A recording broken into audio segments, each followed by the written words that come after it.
Fulton Fryar's Closet has a new home at the Adirondack Experience in Blue Mountain Lake. And 90 miles northeast of that museum sits another museum, the North Star Underground Railroad Museum. Here we're going to meet a historian who, like Fulton Fryar, lived in segregated North Carolina during the 1950s. Jackie Madison, president of the North Country Underground Railroad Historical Association, says she's followed Mr. Fryar's story and believes it's important to keep the door of Fulton's Closet open so we may all benefit from the historical secrets it's contained for so many years. Thank you so much, Jackie, for inviting us to speak to you today about Fulton Fryar's experience, which happened not so very far from here in northern New York. What's your opinion about Fulton Fryar's story? When I came across it, I was really surprised. I actually had to read it twice to see if I had misread it. I was really surprised that he was segregated. I thought that the North had a little bit more equality amongst the races. So to hear that he was separated from the other members, it's almost like he was being shunned in a way. Well, Fulton Fryar came up to New York State on a scholarship for Siegel Music Colony, and he says he didn't mind sleeping in the separate quarters. Fulton was actually used to segregation because he came from North Carolina, which is in the South, and that is how he lived, and that is all he knew. He was getting a full scholarship. Think, you're getting money, and you're going to be able to do something that you love the most, music. So it was an even trade for him. Being shunned, being separated from the others in the music colony was to him probably a very small price to pay for what he would ultimately get. And he was used to this in North Carolina. And he may have felt this is the way it always will be. So why make a scene, I guess is the best way of putting it. Well, both Fulton Fryar and you lived in North Carolina in the 1950s and the 1960s. You were a little girl, and he says he was used to that segregation. What kind of segregation would he have experienced? Typically, cultures were kept within their communities. African Americans stayed within their community or lived within their communities. Whites lived within their communities, and you did not mingle except for work-related activities. But in the evening, you returned to your home, which was in the black section of town, or African American section of town. The public facilities, except for the libraries, that was one distinction. In the public facilities, you were separated if you needed to use the restrooms, if you needed to get a drink of water. There was fountains set aside for the colored or Negro only, and those for the whites only. Well, here's a photograph taken by Elliot Irwit in North Carolina in the 1950s showing the difference in the water fountains. As you can see, the ones for the colored isn't so nice. And it's just giving them the bare necessity. You got to have some water, so this is what we're going to give you for now. Look how the man's face is tilted. He probably wants to drink out of the white fountain, but knows he will get in a lot of trouble if he does. And in some cases, others, whites especially, would sort of, say, spit in the faucet, or they would damage the restrooms of the colored. The whole idea was to really keep African Americans from using those facilities. Well, that's rather shocking to hear for someone who hasn't studied segregation much at all, to hear that people were spitting in the water fountains? Yes, people would spit in the water fountains, especially sometimes the owners. You know, they really wanted to keep you from using their facilities. And those facilities were not always the nicer ones. As I said, they could be rusty. There may be trash in them. What are your personal memories of drinking from these water fountains? Actually, families, if you came from a fairly decent family, didn't encourage you to drink from any of those fountains because they knew that there could be trash, that people would spit in them. So before you left home, you were asked to use the restroom, you were asked to take a drink of water, and they were pretty much, that's it until you get back home.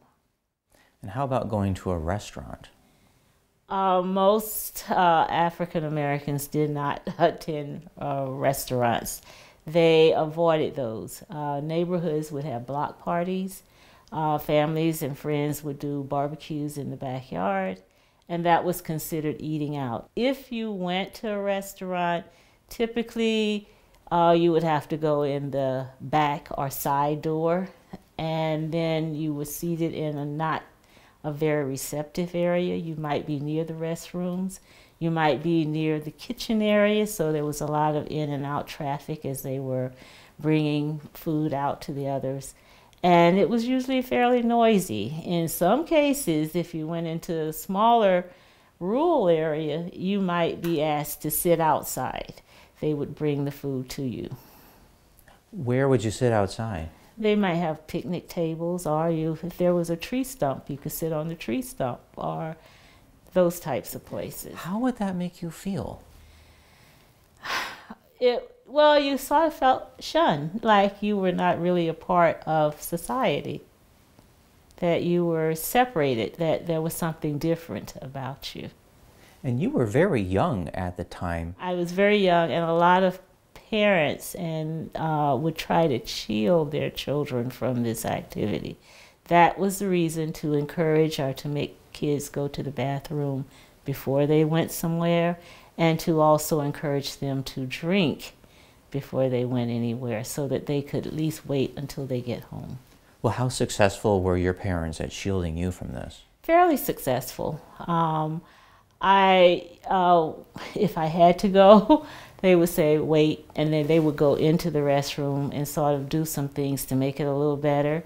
But for the most part, they really did not encourage you to use the faucet or the restrooms in any of those places. Well, how do you think people in the South would have reacted had they known that Fulton Fryar came up here from the South to the North in a state that wasn't segregated, yet he still had to use separate sleeping quarters?